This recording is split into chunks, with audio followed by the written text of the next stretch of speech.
Mr. Troy Holt. We're going to get into all the things he does, but he's a fellow podcast host of the Troy Talk Show. Definitely go check his show out. Please welcome our guest, Troy. How you doing today? I am well, Daniel. First of all, thank you for allowing me to come and be a part of your podcast, and it's just truly an honor. I'm truly grateful for the opportunity to come and be here. Yeah, so Troy interviewed me on his podcast, and towards the end of it, it might have been after the call or at the end of the episodes, he's like, "I'm looking to do more podcasts." I'm like, "Guess what? Just because you said it, we're gonna get you on our podcast, and we're gonna do a podcast swap here." But it's one of those things where, like, if you don't say what you want, you never get it. So that's true.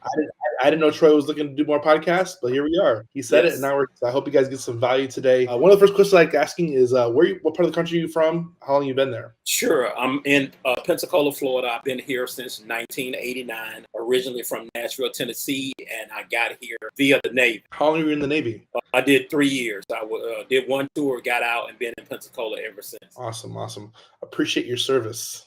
Thank you. What did you do in the Navy while you were there for 3 years? Yeah, I was in a position called AZ, or Aviation Administration Man. So I basically I was on the aviation side, and I did administration on the aviation side. Okay, awesome. That sounds like it was a long time ago. Was it? Yeah. Hey, yes, it was. I joined the Navy in 1988. 1988. Yeah, so I'm at my age. Oh man, I wasn't even born yet. I wasn't even born yet. That's awesome. No, that's awesome. I appreciate, like I said, I appreciate all the servicemen that help out forever long. These help out with the armed services, and whether they're in combat or not, it's all important. And I appreciate everybody that does that. So first of all, we'll mention that. So tell us a little bit about what you do. And one thing I really liked about your bio, and for everybody, you go to highwithus.com and check out Troy Holt's bio. He says he's the Chief Encouragement Officer. I thought that was really good. That was really cool. So here's my pitch. This is my elevator pitch. So my name is Troy. I own a company called Troy Holt Consulting. I'm the CEO. The CEO stands for Chief Encouragement Officer. My title is my personality. Truly, it's my personality. I'm an encourager. So when I say Chief Encouragement Officer, that's my personality. But what I actually do, I'm a certified financial educator, and I teach people how money works. In America, it's worldwide, about 70% of the people are illiterate when it comes to money. And I just educate people and show people how money really works. And that's what I do in my business. Are you a financial planner? I'm not a financial planner, but I do have some certifications. I'm eligible to go and get the CFP, Certified Financial Planner, but I didn't want to pay the money and time to do that. So I have a couple of designations, but CFP, it's one of the top tier certifications. Yeah, I talked to a financial planner on the podcast before. That's why I asked. I know a little bit about a lot of things, especially podcasting and talking to different type of guests. You learn a lot. Yeah. Variety of people. Right. Chief Encouragement Officer. So you're looking for people that have never invested before, looking to invest into something to maybe build a better future. Like, what's your typical client look like? So my typical client is the average American who they have a sense of money, but they don't have the direction. So we talk about what we call the 7 money milestones, and it's a roadmap or a blueprint to financial wealth or generational wealth, and it's financial education is 1. Number 2 is proper protection. Number 3 is emergency fund. Number 4 is debt management. Number 5 is cash flow. 6 is building wealth, and 7 is protecting wealth. And so we take someone through. Not always everything is a boom, boom, boom, boom, boom. It may take some time, but it's a roadmap, and we show them how to get there by putting all those things in place and dealing with those issues. And in America, many people, they don't have that education. Like, what is the rule of 72? People say, what is that? Rule of 72 basically is take your interest rate that you're getting. So if you're getting 1% in a savings account and you divide it by 72, then that is the answer is how long it takes your money to double. So you're getting 1% and you divide it by 72, it's going to take 72 years for your money to double. So we talk about that, the rule of 72, and then we show them how they can move their money in other things to be able to get better than 1%. bank, people are getting zero. Nationally, the average is 0.9%, but some of the large banks is 0.1%. Yeah, that's it's definitely. I wish they would teach like the basic financial literacy. And I think as you're covering that with a lot of new people, but they covered that in high school. I mean, it's such a necessity once you turn 18, and you got to. True. I always laugh at the people on these kids online. They get their first job, and then IRS took 25% of my Right. paycheck. Right. It's always very funny. It's always very funny to me. Yes. I remember for me, I had this, Yeah. not that I knew about it, but I was just like, they take that much of my paycheck, so I'm really going to get paid Right. $6 an hour. What? Yep. And when you total it up, and you say, "Oh man, I got this $2,300 check," and then you get it as $1,800. Well, what happened to the other $500? Taxes. It got you. Yeah. Taxes. It's the one thing that hits everybody. True.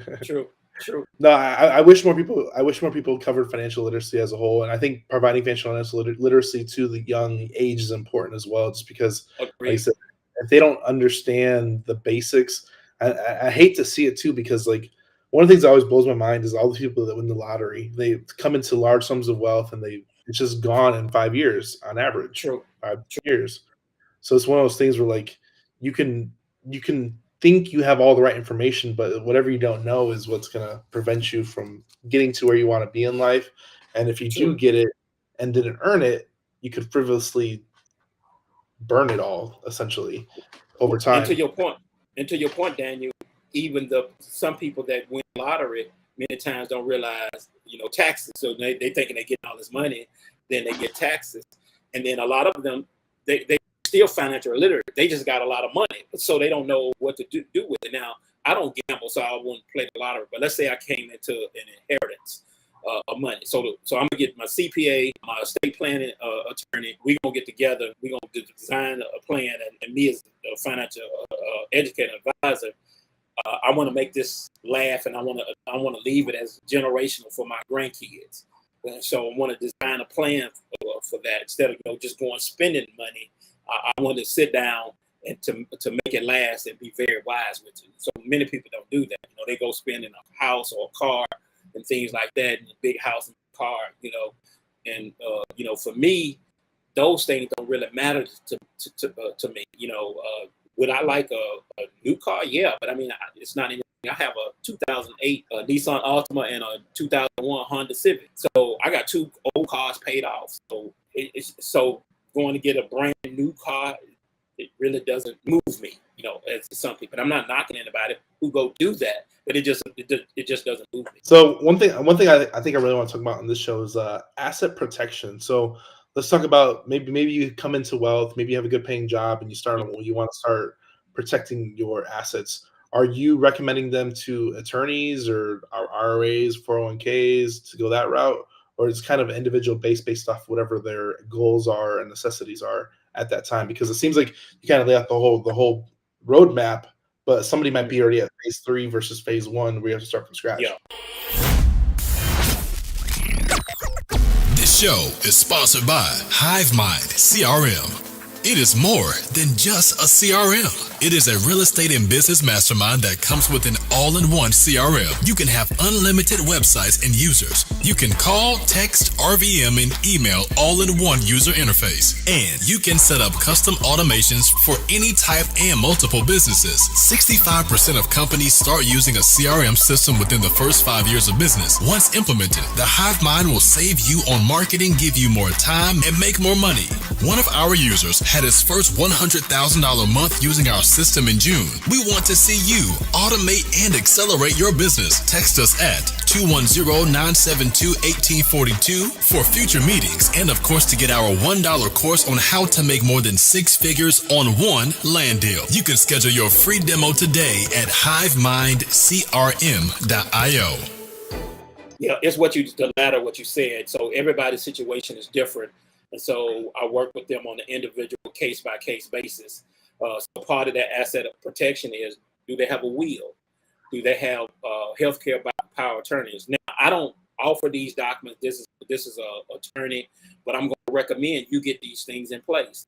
One Yeah. simple thing that I'm going to tell them, Daniel, is do you have who's your beneficiary? So everybody, your bank accounts, 401ks, sure you have beneficiaries. Then the second thing I'm going to say is don't have minor children as beneficiaries on these accounts, like your life insurance. And the reason why, because if you have minor children are not allowed to be able to receive funds like that. So what's going to happen is at the end of if you pass, then whoever is handling your estate, they're going to have to hire an estate planning attorney to get a guardianship. So that's money that's going to be taken away from that what you left because no preparation was taken. So if you're going to do beneficiaries, get somebody that you really trust, that you know is going to take care of those children, or you can just set up a UTMA that you can put that in there. That's not the best option, but I think the best option is someone who you really trust, that you know will take care of your family in the event of your death. But those mistakes people make, they make their minor children beneficiary. I got a friend of mine, and he's a client, and he said I could share this story. So his wife passed. They had been married 25 years, and his wife passed about 2 years ago. They had minor children, and what happened was she had a policy through work, and she named him as a beneficiary, and three minor children. But one of them, I think she was 18, but the other two were minor. So she had one of them wasn't even born. So she had the children as beneficiary. So he had to hire an attorney. He had to pay court costs and fees to prove that he's a guardian of his own children in order to get them the funds. And they got the funds, but that's money that they could have kept in their family without spending. So those are some of the things we look at when we try to recommend. So what's the document in place that they need to have in place to prevent? Because like I've done documentation like this. I mean, as you get into adulthood and have kids, you start putting beneficiaries. So like I think the way I set my stuff up is it goes to either my spouse, like my stuff goes to my spouse, or my spouse does go to me, and then it goes to my children. So you're saying you need to have like an independent third party that's a beneficiary to receive all that stuff just in case both of us pass? No, what I'm saying is like your life insurance policy, if you had just named your children as the beneficiary and not your wife. Okay. So you got minor children as beneficiary, which is not wise. It's not the wise thing to do. So something happened, they can't receive the money because they're minor. Now, when you get complex, you may look at, setting up a trust because a trust, you can take an insurance policy, and the insurance policy is owned by the trust, and then the trust can be the beneficiary. So when you pass, the policy goes into the trust, and then have set up parameters of how the trust is directed. So because you don't know how your children are going to be when you've gone, and maybe you pass in at 25. I have one son, but I have 3 grandchildren. So different personalities. One may spend it all, but the other one may save it. So you never know. So you want to be able to control it. But everybody doesn't need a trust. It's a case-by-case basis. Some people do, but everybody should have a will, which basically say, hey, this is how I want my assets to be distributed. And many people in America don't have a will. 2 people, Prince and Aretha Franklin, didn't have no estate plan, no wills, no anything. So now held up in court for court. I think they settled Aretha Franklin. Chadwick Boseman didn't have no. Didn't have an estate plan. So a lot of the money, I think it went half to his wife and then half to his parents or something like that, because no estate plan. And I fought the people that passed, but also the people around them that's supposed to be their manager and helping them didn't say, hey, let's do these things, and get these things together. I'm really glad you mentioned that too, because I was going to mention Chadwick Boseman, like I said, but it's one of those things where even people that operate at a high level don't have the basics in place. Correct. Like if Correct. you have assets to pass down, make sure you follow proper procedures to make sure all the stuff is going to move properly. But Daniel, you're in real estate, so you want to make sure when you pass, it's set up that you can distribute it, and it stays in the family, and those your children, your grandchildren, it stays in the family. Yeah, I know for us real estate basis, they always advise us to put your property in a trust. That way it avoids probate and it just passes the beneficiary. Correct. So, definitely. there's a lot, like I said, there's a lot of hangups that come with it, but I think it's one of those things where like seeking an advisor, understand what you're getting into if you have assets, what assets you need to cover in what way, and really understanding the full facet of your prior and end of life planning. I think like Yeah, one thing that's guaranteed is always death. true, true. And they say taxes, but definitely death. Definitely death. I was gonna say death. I was gonna say death and taxes, but so Yeah, the real estate right. investors avoid taxes somehow. Yeah, that's a good thing. So I was gonna say only death. Yeah, right.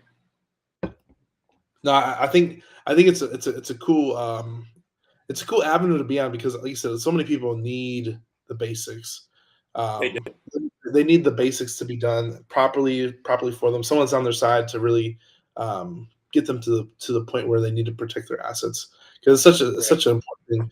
We see all the time of like people that get their property passed in probate, and then Yeah. it's just craziness happens between the family or the attorneys or all this extra nonsense that could have been prevented just with simple paperwork. And then another thing that I see and hear sometimes is that there's never been a conversation with the family, and then there's nothing set up, and so I know when my mom passed, I had to go find stuff, because she passed unexpectedly, Yeah, and so had to go find. Did she have it? But she had told me she had insurance through her job, but I don't know what else she had. So I had to find a checkbook and go through, the checkbook and such and such and such. So like for me, my wife, 'cause I handle all our affairs. So I've created a document, and so it has the policy numbers on there, the number to call, because I got policies on my grandchildren and all of that. So she can just take that sheet and she can just call the numbers because the policy number and the numbers on there, and I have a little safe in my house, and she can just call those numbers. I know if something happened to her, she's gonna be to me, she's gonna be distraught.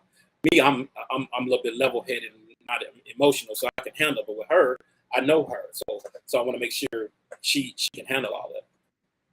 no, it's one thing. It's one thing. Like I said, I've been thinking about more as I get older because my kids are getting, not that they're older, but they're 5, 5, 5, 3, 2 right now. So it's one of those things where like, as I start accumulating assets, I need to protect myself and make sure all this stuff is Yeah, set up and make sure there's an account of assets. and you I know, say, Daniel, shout out to you and your wife for having multiple children, and and small children at that. Man, my wife, I have one son, 29-year-old son. So, so my heart goes out to y'all to have multiple small children. it's fun. It's fun. I think it'll be better once they go to school, but right now it's fun. That's all I can say. Yeah. Yes. Yes. So so how long you've been in like this education space as far as consulting, and it sounds like this is really your passion from It hearing. is. Yeah. Yeah. I've been in the industry itself about 23 years. And so kind of what happened, I started looking at uh, the wealth gap, especially the racial wealth gap. And I 100%. start focusing on that and seeing that the numbers were very disparity. And I said, hey, I want to start really focusing on, especially African Americans getting us, to a point.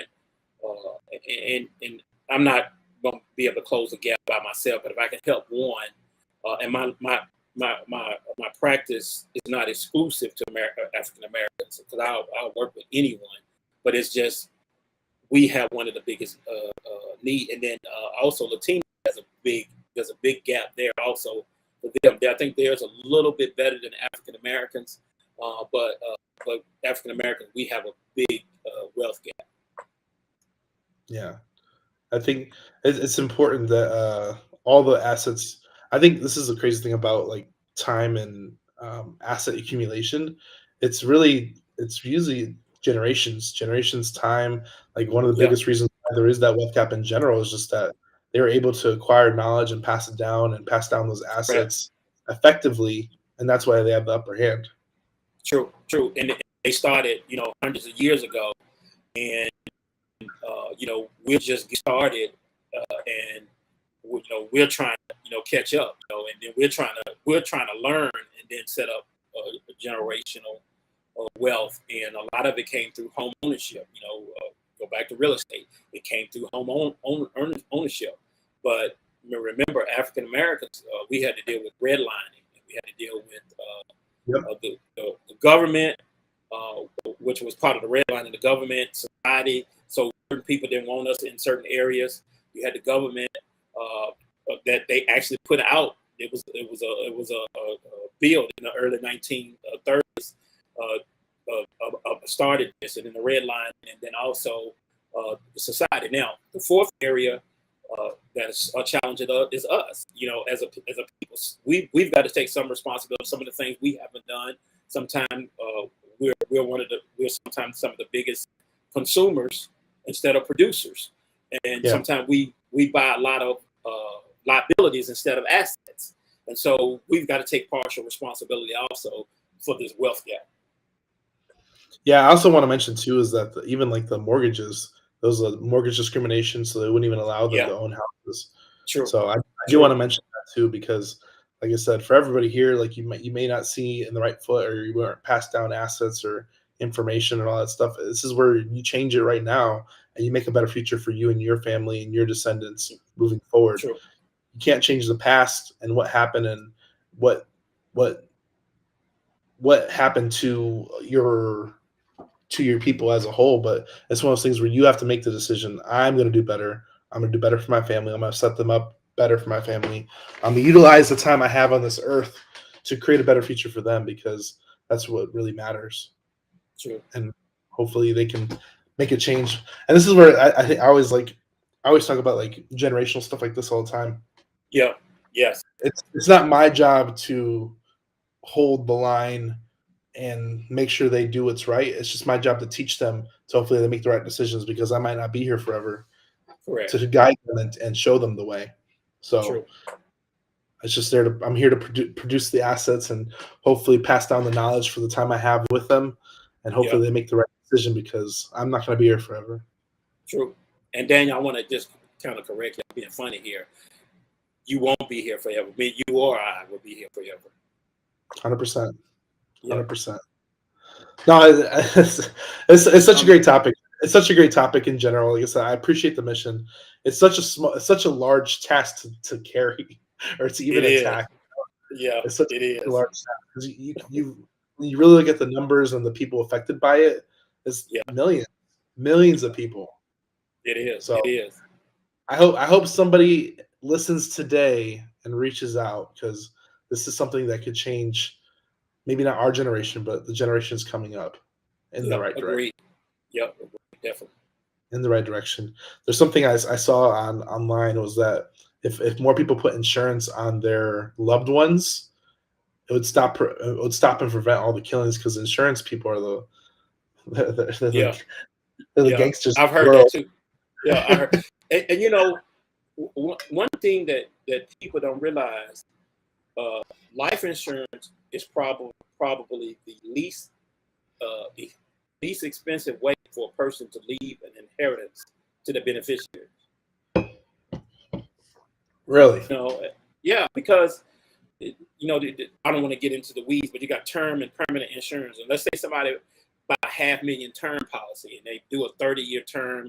They're paying maybe it depends on the age and a lot of other factors, but they're paying $30 a month for a $500,000 in term, and they pass 50 or 15, where their beneficiary has got $500,000, whoever they named the beneficiary. That's one of the least expensive ways to leave an inheritance, to your beneficiaries. Now, there's other ways, but life insurance is one of the least expensive ways. You get on the permanent side, you can not only leave a death benefit, but you also can build cash in there, and the cash grows tax free. So that's another strategy. But my point is that paying $50 a month, for let's say 60 years. I'm just throwing a number out there. It's still less expensive than trying to generate a $5 million portfolio, which you can, but I'm just saying it's the least expensive way to leave an inheritance to your beneficiaries that is not costly. And if people can grab that concept, they can say, oh, well, let me make sure I protect myself in it, because we all going, like you said, we all gonna die one day, and so we just don't know when. And I have an interesting topic I want you to take on. End of life care, I know, is becoming progressively more expensive, and a lot of people think they have enough but aren't properly planning for end of life care, just because, as me in my 30s, it may be exorbitant amount with inflation and other factors, and maybe a crazy expense in the future.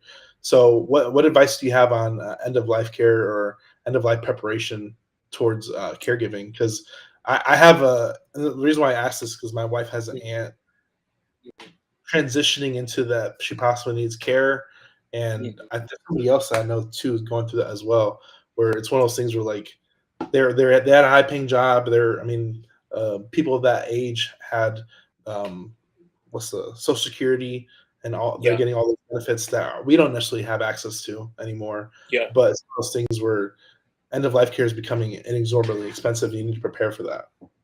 Yeah. So this is another area that I'm kind of passionate about. So number one is one of the biggest fear of seniors, especially baby boomers at this time, is running out of money. Also, with that, they say about 60, let me see, what's the number? 70% of people 65 and over will need some type of form of long-term care. 70% of people over 65. And what's happening, so when I first started in the industry, the focus was on retirement planning. But what the people failed to really incorporate it, we kind of knew about long-term care, but what people really didn't anticipate, the skyrocketing cost of healthcare. So the skyrocketing cost of healthcare has gone up. And so therefore, people don't understand is we got a lot of baby boomers retiring. We are in a mess, and it's going to be a bigger mess in the state of Washington right now. They passed a law.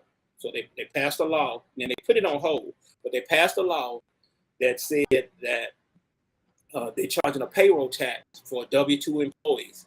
This payroll tax is going to pay a lifetime of coverage of long-term care, whether a person's staying at home or they staying at a facility, $36,000.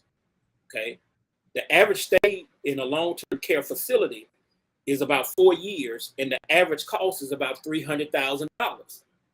So it's not even enough, the $36,000 at the state of Washington. But what's happening is, and I heard, Daniel, y'all state is next gonna follow suit and come up with something similar, and you're gonna see other states follow suit, because the state is saying we don't have the money to carry this. Now there's some options that people can do to help alleviate. Number one is a long-term care policy. However, long-term care policies are very expensive. And with long-term care, the average age is between 40 and 60 that people buy a policy, but also strict underwriting. Okay, so a lot of people get turned down or they can't afford it. And so we see even today, we see even people who are millionaires who've got plenty of money, and millionaires getting long-term care policies. Why? Because they realize that a health catastrophic can wipe out all their money.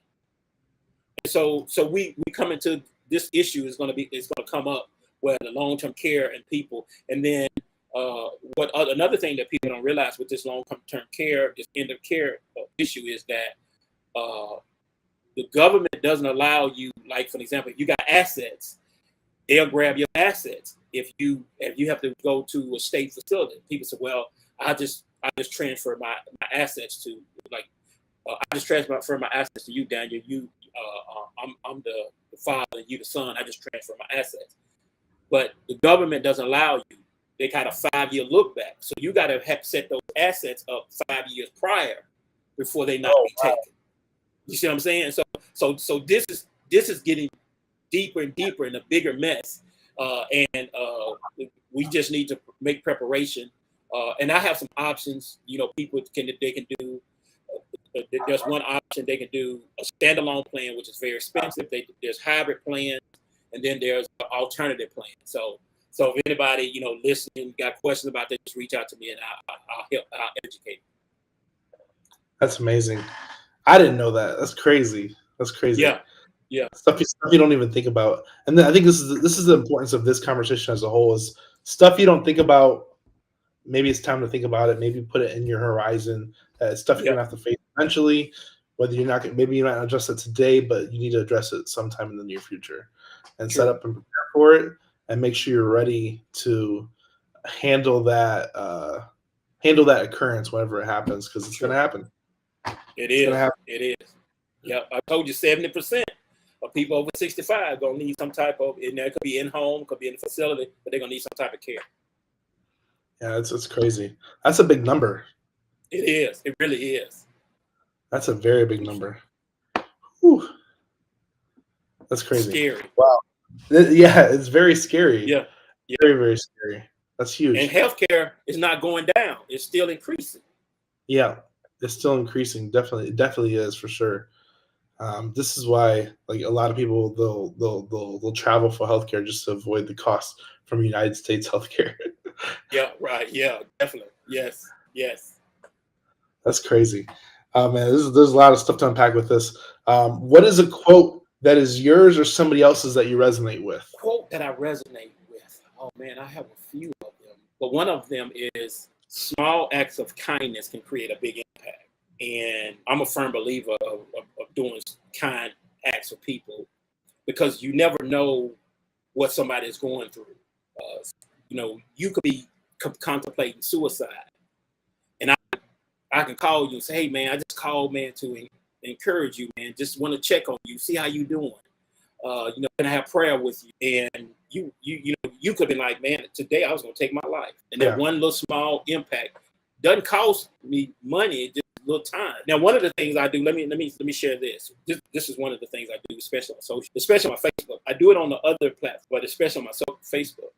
So if a person have a death in the family and they put it on Facebook, I'll reach out to them, just offer my prayers and condolences, and then I'll say, "Hey, can I get a good mail? What's a good mailing address?" And so what I do, if they post a picture of the loved one on Facebook, I take the picture, put it in a card, personalize the card, and send the card to them.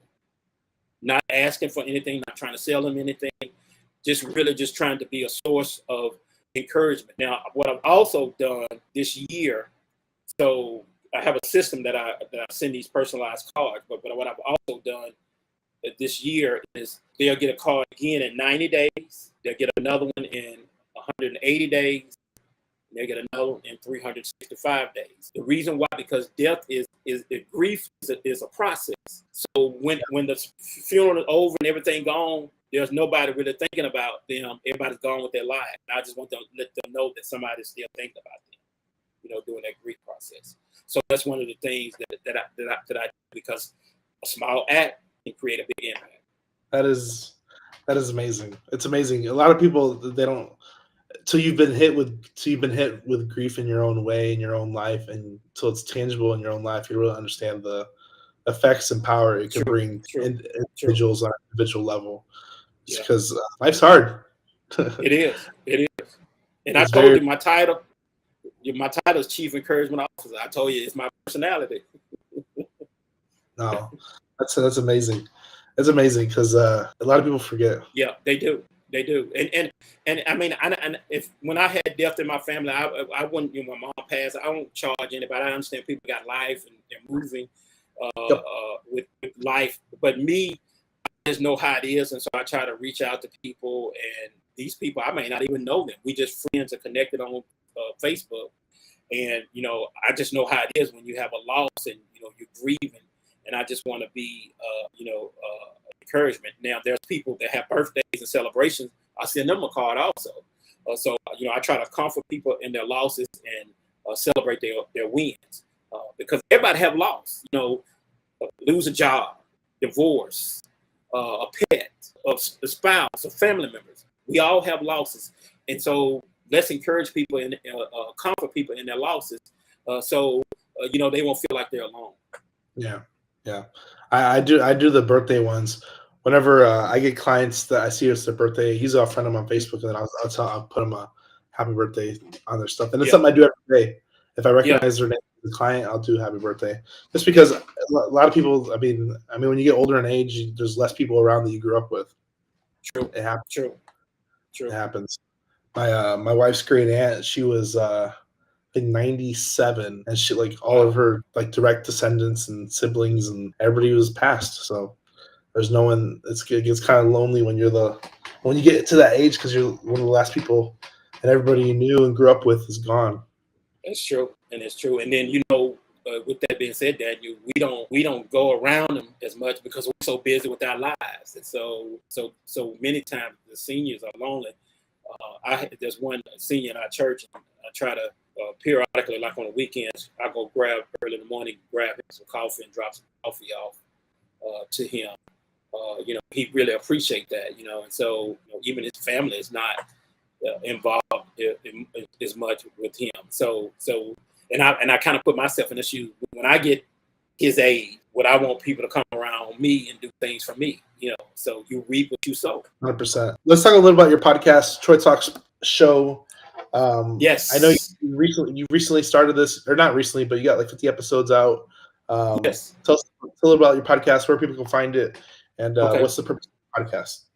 Yeah, so my podcast is Troy Talks. I'm on season 3.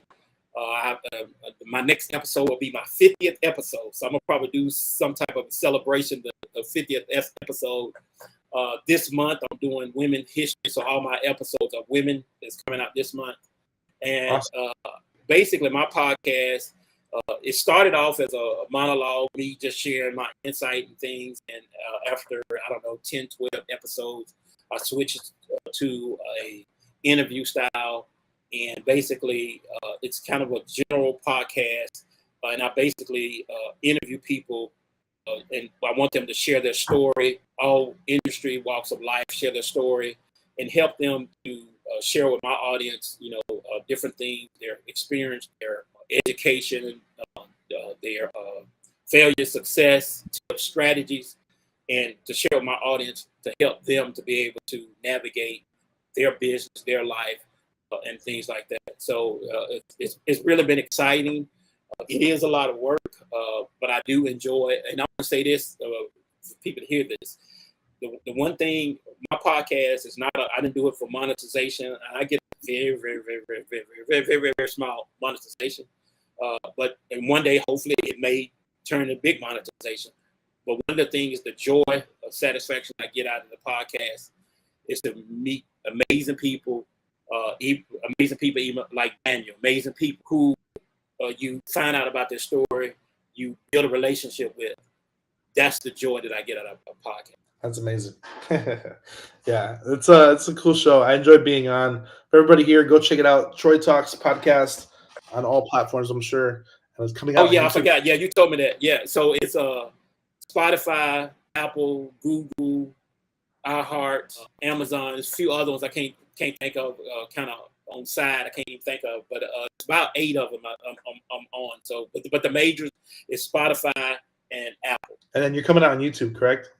Soon? Yeah, I'm coming out on YouTube soon. I see where everything is going. So yes, I'll be on YouTube also. So definitely go check it out. If you catch this a little bit later, definitely go check it out on YouTube and Apple and Spotify for sure. And then TroyHolt.com is where people can find you for your consulting, correct? Yes, correct. Yes. TroyHolt.com is my website. They can go there. It's a lot of videos and some educational things, some presentations on there that you go on and navigate the website. And then also, if you see something that interests you, you want to talk more, my calendar is there. You can book yourself on my calendar. There you go.